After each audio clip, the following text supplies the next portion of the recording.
Сәлеметсіңдер ме, оқушылар? Бүгінгі өтетін тақырыбымыз қазіргі бірінші бөлім қазіргі қоғам құндылықтары, мәдениет және өркениет деп аталады. Сабақтың тақырыбы қоғам құндылығы, халықтың тілі, мәдениеті, салт-дәстүрі. Оқу мақсаты мәтіннен үзінділері бойынша болжам жасау, өз біліміне сүйеніп тақырыпты жалғастыру. Мәтін бойынша тілдік бірліктерді орфографиялық нормаға сай жасау.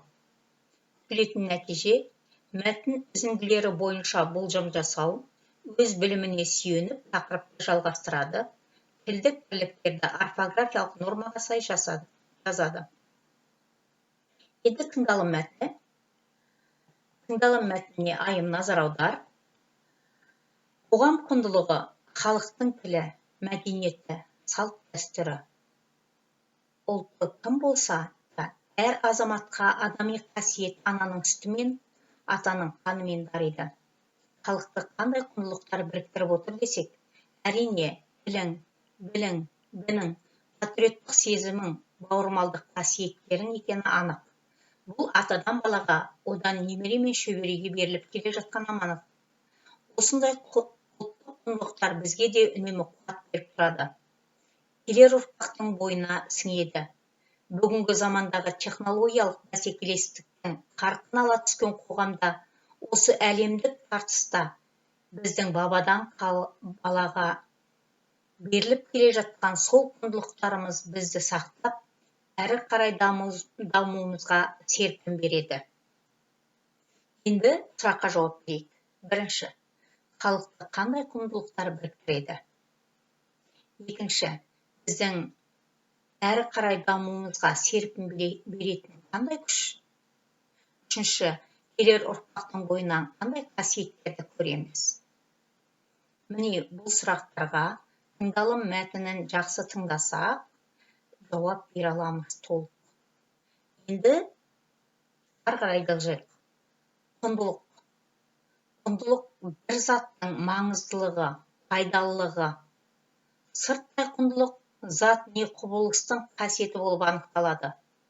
Құндылықтар жүйесі адамның күнделікті қоғамдық не жеке тұрмыстық бағдарында оның айналасындағы заттар мен құбылыстарға қарым-қатынасының орнауында орын алады.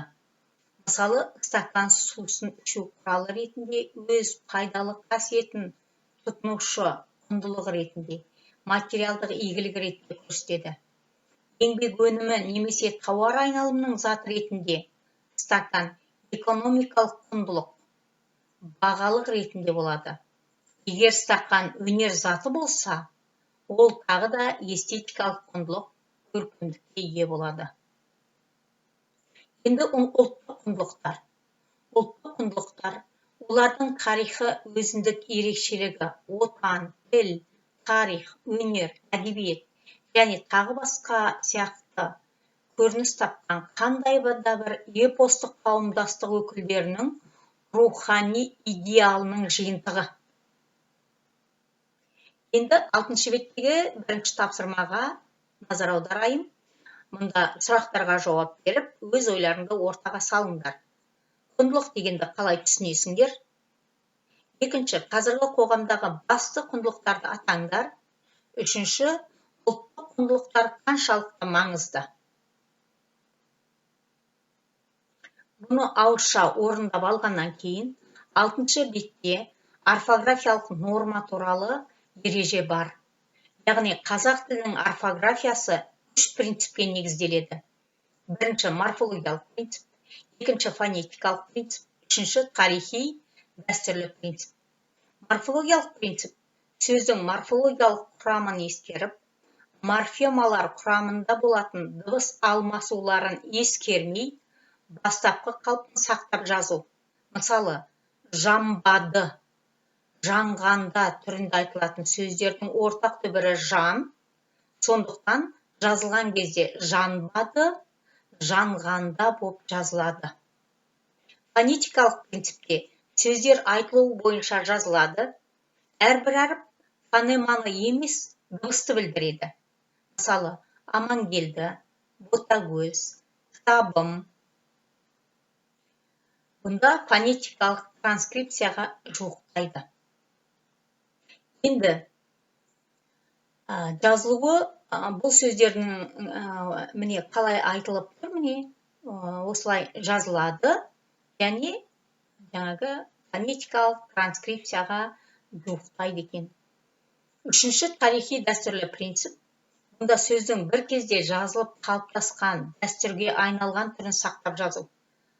Мысалы, бұған қазақ тіліндегі хат, хабар, халық, қаһар, жаһан деген сөздерді мысал келтіруге болады. Мысалы, хат дегенде және мен айтылатын әріптерін пайдалануды жатқызуға болады екен. Қазақ тілінде сөздерді дұрыс жазуда орфографиялық сөздікке сүйенеміз. Орфографиялық сөздіктер міне осыған сүйеніп жазады екенбіз.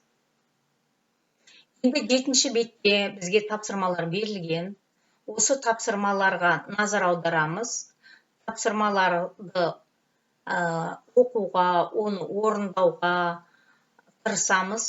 Оның ішінде берілген сөздерді, мысалы 4-ші тапсырмада берілген сөздерді орфографиялық принциптерге бөліп жазыңдар. Жаңағы оқылым мәтінінде беріліп тұр. Міне осыны морфологиялық, фонетикалық, тарихи дәстүрлі принциптермен орындауға болады. Немесе осы 4-ші тапсырманың астында берілген сөздер бар, арнайы. Міне осыны морфологиялық, фонетикалық және тарихи принциптерге салып орындауға болады екен. Кері байланыстың тапсырмасы 8-ші бет, 7-ші тапсырма. Бұнда шетелдіктерді еліміздегі Экспо 2017 халықаралық көрмесіне шақырып, жарнама жасаңдар. Жарнаманың сөз саны 100-120 болсын.